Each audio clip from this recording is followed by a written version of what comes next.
Hello cravings! Kahit kaunting sangkap, kahit walang hipon at karne, pwedeng-pwede na tayo makagawa at makapagluto ng napakasarap na luglog. Kaya tara na, samahan niyo ako.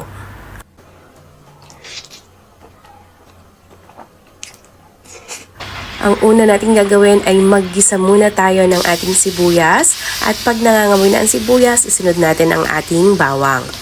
At pag nangangamoy na yung bawang, isunod naman natin ang ating annatto powder. Mas okay po na i-dissolve natin ang ating annatto powder sa mantika kesa sa tubig.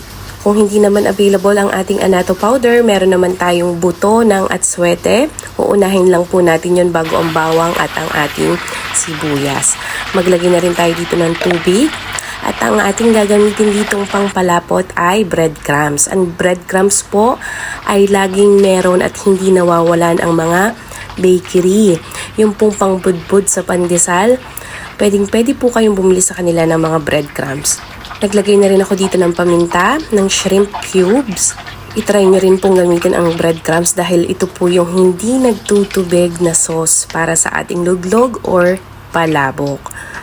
Siyempre, wag natin laging kalilimutan tikman ang ating mga niluluto dahil hindi tayo pare-pareho ng panlasa. Ako po ay magdadagdag dito ng kaunti pang patis, pang paalat. Ang ingredients po ay ilalagay ko sa last part ng ating video. Pakicheck na lang po doon kung hahanapin nyo. Konting kulo na lamang at ready na yung ating sauce. Magluluto naman tayo dito ng ating fried garlic at saka ang ating smoke na isda. Unahin natin yung ating garlic.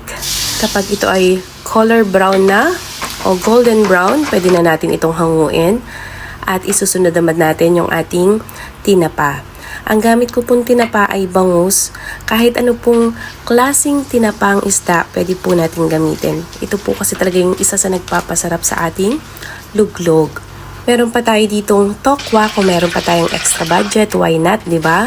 Lagyan pa natin ito ng toppings na tokwa. At meron din tayo ditong pachicharon. At syempre, ang dahon ng sibuyas. At ang gagamitin nating noodles, ang egg noodles. Kung ayaw nyo po ng egg noodles, pwede naman po ang bihon. Yan po ay babanlian ko lamang for 2 minutes and i-drain po natin. Ganyan po kasing luglog ang nakasanayan ko nung ako'y nasa elementary pa lamang ay noodles lang at saka sauce ay pwedeng-pwede na. Kaya tara na craving, sana po ay matry nyo ang ating luglog recipe for today's video. Kung meron po kayong mga tanong, message nyo lang po ako. Ang ingredients po ay ilalagay natin sa last part ng ating video. At tara na, tikman na natin ang ating napakasarap na luglog. Kung nagustuhan po ninyo ang ating video, pa-like, pa-share, at mag-comment na rin po kayo at itag nyo na rin po kung sinong gusto nyo itag. Thank you, cravings!